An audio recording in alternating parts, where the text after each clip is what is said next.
Level के लिए आप मॉक टेस्ट देते रहे और जो आप रेगुलर प्रैक्टिस में क्वेश्चन कर रहे हैं वो आप एडवांस लेवल के ही करो। आपका टारगेट एडवांस की कोई दिक्कत नहीं है, मेंस का जो अपना परसेंटाइल होगा वो डेफिनेटली इंप्रूव हो जाएगा। बट आप ये देख लीजिएगा कि कौन से चैप्टर आपने पहले नहीं पढ़े थे सेशन 1 में, तो अगर नहीं पढ़े थे तो उन चैप्टर को भी इस बार तैयार करके जाइए।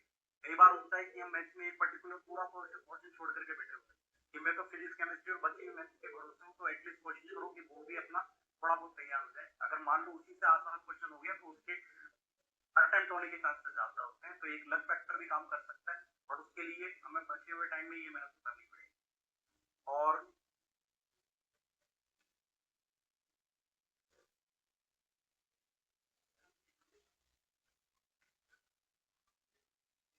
देखो, आप प्राइवेट कॉलेजेस वगैरह सबको टारगेट कर सकते हो, बहुत सारे ऑप्शंस हैं हमारे पास, लेकिन अभी हम ऑप्शंस नहीं ढूंढ रहे हैं। अभी देख रहे हैं कि अगर मुझे यही सेशन देना है, एडमिनिस्ट्रेशन को टारगेट करना है, तो उसके लिए मैं क्या बेटर कर सकता हूँ, पहले उस पर देखना है। आप मतलब मैं तो ये बोल रहा हूँ कि आप अगर कोटा जिस मकसद से आए थे, पहले अपने परसेंटाइल को तो ऊपर के लेकर के जाओ, फिर उसके बाद देखेंगे बेस्ट ऑप्शन क्या हो सकता है। हमें प्राइवेट कॉलेज में जाना है, ये किस कॉलेज को हमें सेलेक्ट करना चाहिए, वो फिर हम बाद में देख सकते हैं।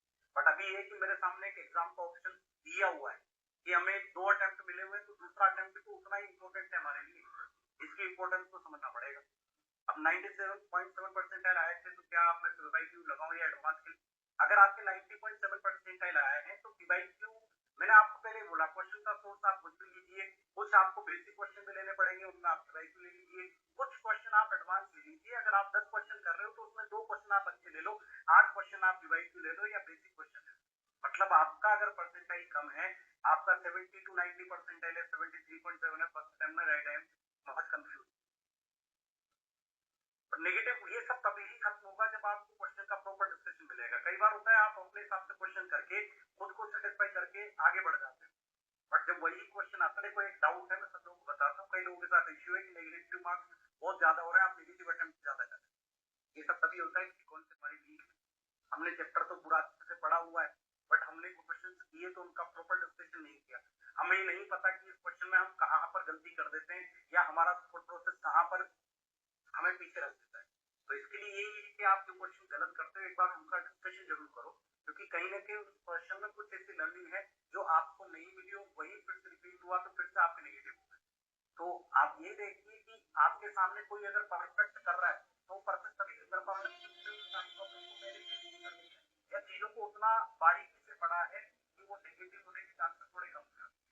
चीजों को पढ़ने का तरीका, चलो उतना हमारे पास टाइम नहीं है कि मेरे को फिर से जीरो से शुरू करना है, तो बस ये है कि अब अगर आप बचे हुए टाइम में इसको थोड़ा बूस्ट करना चाहते हो तो उसमें मेरा तो सजेशन ये है कि इंटरेक्शन प्रॉपर मिल जाए, ठीक है, सही गाइडेंस मिल जाए, आपके साथ डिस्कशन के लिए एक एक्सपर्ट मिल जाए, तो डाउट क्लासेस मतलब मेरे लिए तो ये बेस्ट ऑप्शन है कि डाउट क्लासेस में अगर आप थोड़ा भी उतनी भीड़ भी नहीं है, उतना रश भी नहीं है, उतनी दिक्कत भी नहीं है, फैकल्टीज भी अवेलेबल है, तो डाउट क्लासेस में अगर मेरे चैप्टर्स अच्छे से डिस्कस हो रहे हैं तो मेरी थ्योरी कहीं ना कहीं कम भी है, तो वो मेरी थ्योरी भी परफेक्ट हो जाएगी, तो वो चीज आपको उनको ऑब्जर्व हो जाएगा। तो इसलिए जिनके परसेंटाइल कम है वो पहले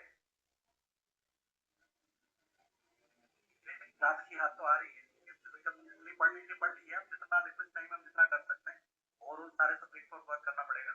हाँ, तो ये 73.3 परसेंटाइल एक और इश्यू है, कुछ समय आएगा। देखिए फिर इतना कंफ्यूज होने का विषय नहीं है ना, आप डाउट फ्लो कि यार मेरे तो परसेंटाइल 70 पे तो मैं क्यों 99 पे सोचूं, मेरे लिए तो पॉसिबल ही नहीं है। तो मैं तो ये बोल रहा हूँ आप ये सोच करके क्या कर, बेटर तो यही है ना कि अगर आपको लग रहा है कि परसेंटाइल कम है तो आप तो ये सोचो कि मेरे पास जो टाइम हो उसमें मैं क्या कर सकता हूँ। इसमें कुछ अलग काम तो आप कर नहीं सकते, पढ़ना है तो एक ही आपको। अब यही है कि इसमें आप जितना अच्छा हो सकते हो उतना बढ़िया पढ़ ले, ताकि कहीं के परसेंटाइल इम्प्रूव तो होंगे। अब वो डिपेंड करता है कि आपका लेवल क्या है, आपने चैप्टर पढ़ रखे, पता लगा आप बोलो कि मेरे तो 60 परसेंटाइल और मैंने पहले कुछ पढ़ा ही नहीं था, अब मैं बोल दूं कि बच्चे में टाइम में आप सारे चैप्टर पढ़ लो, ऐसी मेहनत कर लो, वो सब कर लो और सारे टेस्ट पर सारे चैप्टर पढ़ के सबके टेस्ट दे लो और फिर आप एग्जाम में जाओ, उतना तो आपके पास टाइम नहीं है। लेकिन अगर आपकी प्रिपरेशन 70-80% भी थी तो अभी भी अगर हम मेहनत करें तो हम 70-80% प्रिपरेशन का अच्छा फायदा उठा सकते हैं। तो जिनके परसेंटाइल हो सकता है कम होने के रीजन कई सारे होते हैं, पेपर का लेवल कैसा था, बहुत सारे इश्यूज। तो अगर कम परसेंटाइल है तो अभी उसी से आप अगले सेशन का परसेंटाइल जज मत करो। कई लोगों ने ये सोच लिया कि 60-70 तो हम तो रेस से ही बाहर है, तो पढ़ने का कोई मतलब ही नहीं। तो रेस में अभी सब है, जब तक एग्जाम नहीं है तब तक बराबर हकदार है। अभी जब तक एग्जाम नहीं हुए तब तक आप ये सारी चीजें कंक्लूड ना करें। ऐसे तो आपके पूरे साल में टेस्ट हुए थे, उनमें भी रिजल्ट आए, तो उस टाइम पर आपने सोचना चाहिए था, बट उस टाइम पर आपने कुछ सोचा नहीं, चलते रहे। तो अभी भी आप एक टेस्ट के लिए इतना सब चीजों को ना सोचें, सेशन 2 के लिए जितनी आप मेहनत कर सकते हो उतनी मेहनत कीजिए।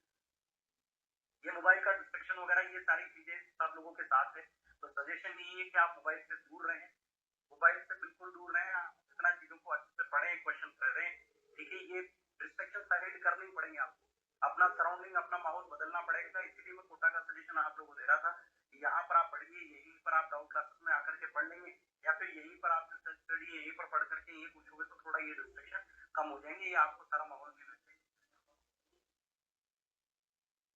देखो अब कई लोग हैं फिजिकल केमिस्ट्री या ये हमारा सब्जेक्ट ही ऐसा है कि चैप्टर को समझ में आ रहा होगा,